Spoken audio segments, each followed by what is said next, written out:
We are here today in our nation's capital representing the Elizabeth Dole Foundation and military and veteran caregivers across our nation. None of this would have been possible without the leadership of Senator Elizabeth Dole. Here's how it all began. In 2011, at the World War II Memorial, we realized that Bob was having some serious health issues and rushed him up to Walter Reed. He was there hospitalized for 11 months. All around us, there were wounded, ill, injured warriors. Their caregivers were young spouses, the mothers, the dads, the siblings as well. Over those 11 months, we got to know many of them very well. And they were scared. They were really worried. What's going to happen when we leave the hospital? When we're back home, we're alone. They realized they were not trained as caregivers. They are not supported. I had been given a mission. You've seen it, go do something about it. Wake up America. Our nation's leaders must stand with America's military caregivers. I realized we needed evidence-based research, and so I commissioned the RAND Corporation.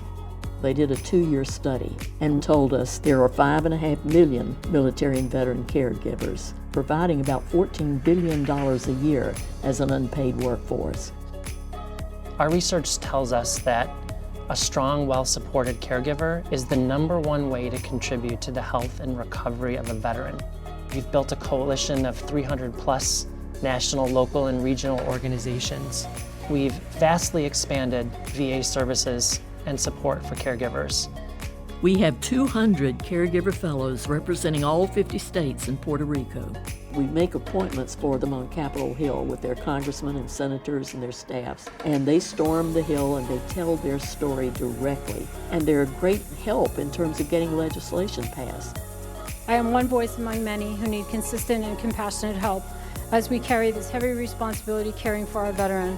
We decided to launch the Hidden Heroes campaign to raise awareness of the enormous contributions and challenges of these caregivers.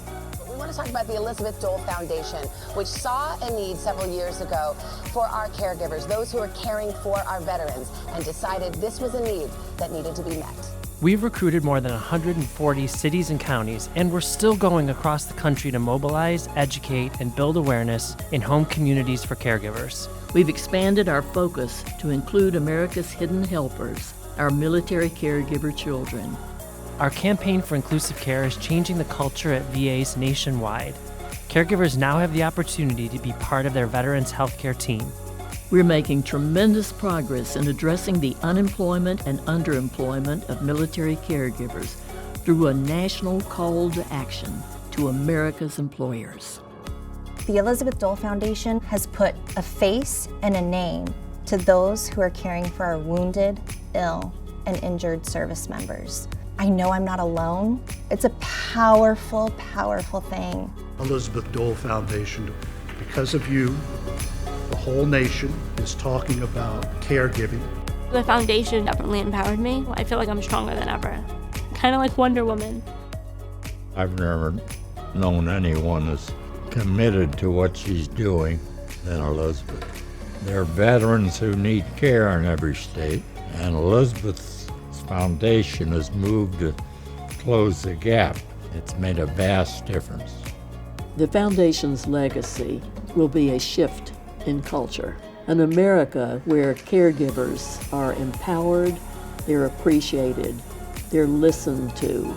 An America where caregivers are really woven into the very fabric of our nation's appreciation for the military. That's what I want the legacy to be.